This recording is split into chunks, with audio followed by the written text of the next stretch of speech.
আজকের দিনে আমরা সবাই জানি কোনো অপরাধী যদি অপরাধ করে হাতের ছাপ রেখে যায় তাহলে সে ধরা পড়বেই। মানুষের এক আঙ্গুলের ছাপের সাথে অন্য আঙ্গুলের ছাপের মিল থাকে না। আর এই ইউনিকনেসের ওপর দাঁড়িয়েই তৈরি হয়েছে একটা সিস্টেম, যেটা গোটা বিশ্বের অপরাধী ধরার সবচেয়ে নির্ভরযোগ্য অস্ত্র, যার নাম হেনরি ক্লাসিফিকেশন সিস্টেম। নাম শুনেই বোঝা যাচ্ছে যে এই সিস্টেমের কৃতিত্ব গেছে এক সাহেবের ঝুলিতে। তার নাম স্যার এডওয়ার্ড হেনরি। কিন্তু এই গল্পটা কি সত্যি এতটা সোজা? একদমই না।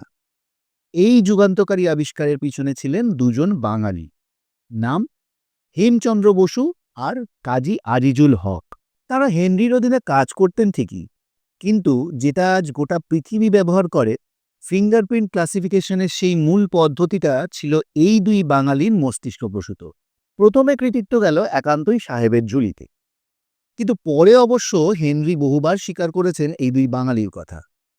কিন্তু আন্তর্জাতিক স্বীকৃতি আর ইন্টারন্যাশনাল পেটেন্ট, না, এটা তারা পাননি। কিভাবে দুই বাঙালি নিষ্ঠা আর মেধা একটা গোটা বিশ্বের অপরাধ দমন পদ্ধতিকে পাল্টে দিল? কিভাবে সেই কৃতিত্ব চাপা পড়ে গেল এক উপনিবেশিক সাহেবের নামের ছায়ায়? জেনে নিন নিচে ক্রিয়েটেড বাই হিস্ট্রি এভিনিউতে ক্লিক করে। এরকম আরও বিভিন্ন বিষয় এবং বিভিন্ন জায়গার ইতিহাস জানতে please subscribe our YouTube channel history Avenue and follow our Instagram and Facebook page History Avenue. Thank you.